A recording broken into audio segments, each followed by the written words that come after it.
One. Hi, I'm Elisa Parker. We're broadcasting from the Wild and Scenic Film Festival. Wild and Scenic has been around for 15 years. It is the largest environmental film festival, one of the largest environmental film fests of its kind. One of the things that I love, in addition to meeting incredible filmmakers and seeing these inspiring films, we have coffee talk, fireside chats. We have music at the pedal-powered stage. And we also offer, as part of Circle, who's the host of Wild and Scenic, these rafting trips down the Elwha River. And you get to learn about the effects of the mining and what that had as an impact on our community and environment here locally. And also you can see the salmon spawning, which is, you know, the salmon used to be a huge part of the Elwha, and they're slowly making their way back. And I'm bringing that up because Jennifer Galvin is my guest, and her film is called The Memory of Fish and involves salmon. Yeah? It does. And welcome, first of all, Jennifer, to Wild and Scenic. Do you go by Jen or Jennifer? Either is fine. Okay. So if I call you Jen, it's okay too. That's perfect. All right. So what's been a highlight for you so far at Wild and Scenic? The highlight, I think, well, I would say two things. The Okay. first, the audiences are incredible. The venues are packed. I had a screening yesterday of The Memory of Fish, and we had standing room only.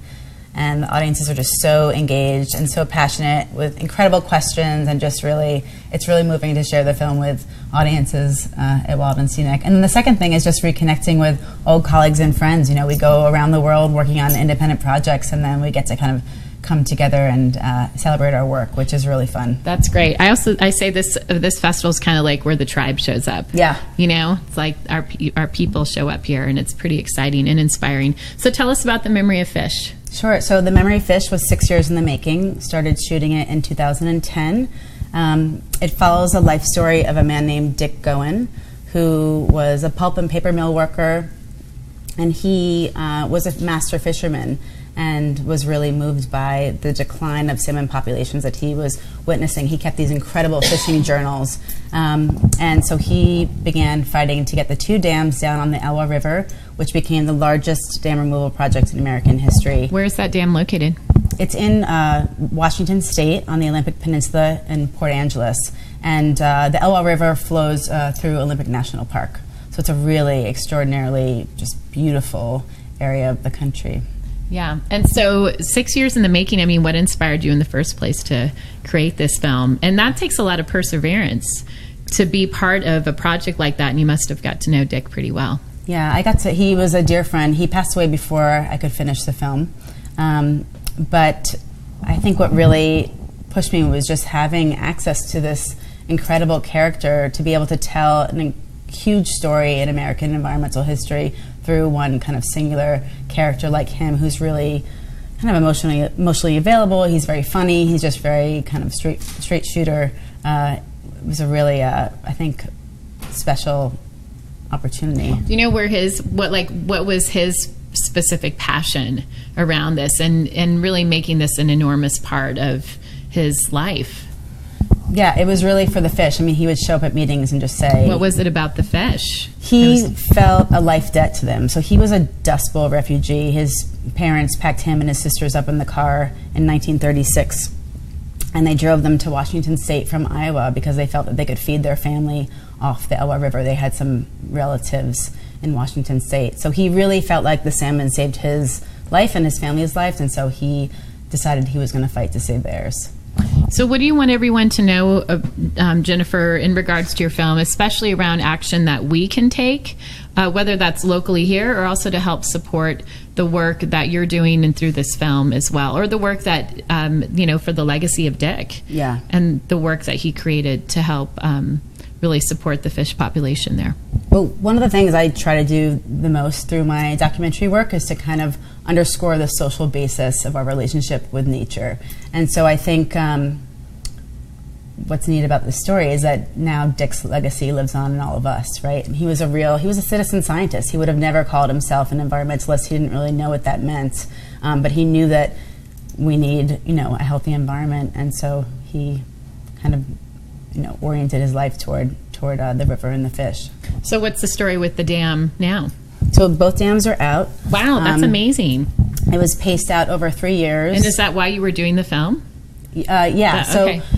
I knew they've been fighting for decades to get these 2 dams down on the Elwha River, and there were other filmmakers also making, telling stories about, this huge marker in American environmental history. And so in the story, that kind of, like the dam story sort of pushed to the back of the story, and in the front of the story is really this interwoven fable of man and fish. So it's kind of Dick's life story tracking, mirroring the life history of wild salmon. And at the end, they do, spoiler alert, do both come home. You should come see it. It's showing today at 3:30. Okay, I'll go see it for sure. Yeah. How did you connect with Dick? A colleague of mine that I went to grad school with, he was doing research on air pollution, paper and pulp mill air pollution in Washington State, and Dick and Marie, his wife, kind of took my friend Phil under their wing, and Dick became Phil's mentor, and so he would come back to the East Coast and tell these stories about this legendary character. I mean, it sounded like this, incredible, this figure of the Pacific Northwest, and fast forward about 10, 15 years, Phil was speaking with him, and he decided to start writing his memoir, and he had been approached by filmmakers in the past to tell his story, and he had declined. But Phil told him that there was one person he thought he could trust if he was ready to tell his story, and so that's quite an honor, right? Thanks. That's a big deal. And you must have become pretty connected to the story, both with Dick and the dam, I would think, and immersing yourself in this for 6 years, Jennifer. Yeah, literally immersing myself. That's I was crazy, in the river. I wanted to be in the Elwha when it was first freely flowing, and which is kind of dangerous because there was a lot of stuff, rebar, concrete coming down. But I wanted to do some shooting in the river to tell the salmon side of the story, and I was able to convince an amazing underwater videographer, Russ Ricketts, who lives in Leavenworth, Washington, to get in the river with me. So that was really fun. So I really did immerse myself in the story. Yeah, you did. And now you're on tour talking about the story. It's a big part of your life. Big part of your life. So the theme this year for Wild and Scenic is At the Edge. So when is a moment for you when you felt like, and probably, I'm sure, being in the water when there's things just floating down and it's probably freezing is one of them, but being at the edge and knowing that you're going to have to jump off, take that leap in order to make something happen in your life. So it could be personal as well. It usually always is personal. Well, I don't know, that's what documentary filmmakers do best. I mean, we're kind of scrappy people, putting right? yourself out there. You make something out of nothing oftentimes. And I think just, over 6 years, there were many moments of being at the edge, but there was something about, Dick, he always said the 2 life lessons for him were observation and persistence, and I just felt like those were things that I could learn from him, so you just had to kind of be persistent and persevere and finish the film, and, edges just, there's always another edge, so. There's always another edge. Where's your edge taking you to right now? Well, in the short term, I'm really excited to share this film with people around the world. I've crisscrossed this country so far with the film, and also brought it to the UK, which was really fun. In terms of other projects, I'm interested in telling climate change stories and telling stories about disease. My background is I'm a scientist by training, so I think a lot about how human health and environmental health are connected. And then I'm also working on some fictional screenplays, so trying to do nonfiction and fiction to use all sides of my brain. That's fantastic, Jennifer. The film is called Memory of Fish, and it's screening today at 3:30, so you can still catch it here. Come see it. What do you want to tell everyone about, especially for those armchair travelers, armchair activists, what do you want to tell them about why it's so important to take action today?